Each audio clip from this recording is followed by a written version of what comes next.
Hi, I'm Scott Lord, and you're listening to Verse by Verse. Long ago, I worked as a waiter in a high-end restaurant in Northern California. The maitre d' that I worked for had been butler to General William Westmoreland. For those who don't recognize that name, General Westmoreland was the commander of U.S. Armed Forces during the Vietnam War from 1964 to 1968. The man that I worked for, we'll call him Robert, had some very strict rules for his waiting staff. He limited the number of tables that we had so that we could give attentive service to our guests. He had a famous saying. He said, if a person has to ask you for something, you're not doing your job. And if they have to ask twice, you're fired. When he would receive quizzical looks from waiters about what he meant by that, he would go on to explain it this way. He would say, if you notice someone is reaching for the bread basket and you notice that there's no butter in the butter dish, you should be on your way and back to the table with more butter before they even have to ask. If you notice the water glass is nearing empty, you should be there with the pitcher to refill it before they have to ask. Remember, your job is to anticipate and meet their needs before they recognize them. The only way to do this is to observe them, to pay attention to your patrons. Remember, you are servants. That's what we do. We serve. Bob was very demanding in his expectations of service. If someone stopped him and asked for something that we had overlooked or forgotten, he would have a talk with us after work. Serving this way was very rewarding. We would regularly hear comments from patrons about how well attended to they were. We'd get good tips because we had so few tables to focus on. We would be able to focus on our guests and not be spread all over the restaurant. Working for Bob as I did, I learned something far more important than being an attentive waiter. What I actually learned was a very important part of how to be a good servant. The Bible speaks a great deal about servants, various kinds of them. In fact, there's over 400 verses in the King James Bible that use the word servant or some form of it. There are 13 different Greek and Hebrew words used to describe servants, far more ideas than we have time to address here in this podcast. But generally speaking, they fall into several broad categories. There are household servants, including personal aides, laborers, hired servants, and even bond slaves.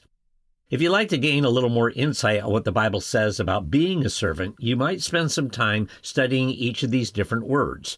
Each one shows you a nuanced view of attending to the needs of other people. Each one tells us a little bit more about how to be a servant. But whichever word you choose to examine, they all have this in common. A servant has to please his master. We all have to follow the direction of our leader, of our ruler. Those of us who are blessed to be servants of Jesus Christ have a kind, loving master who cares not just for those who serve him, because he serves everyone.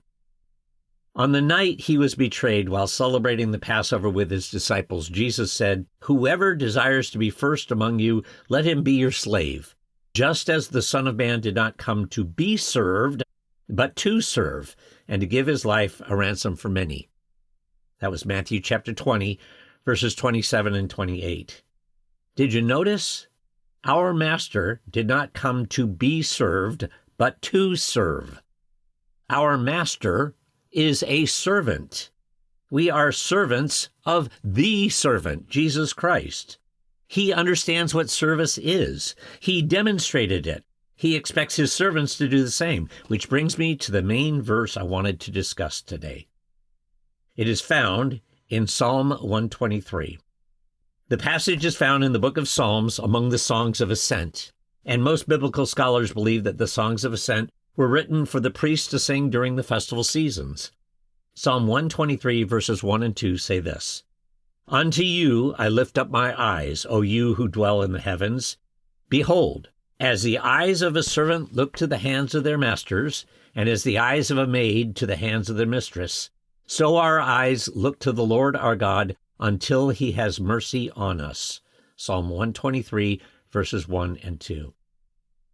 You see, good servants pay attention to their masters, to see what their masters are doing, where their hand is reaching, what they're grasping at.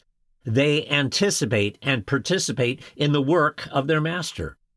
We who are blessed to serve the great servant are expected to watch to anticipate what he is doing. We are to be ready to assist him in his service of mankind.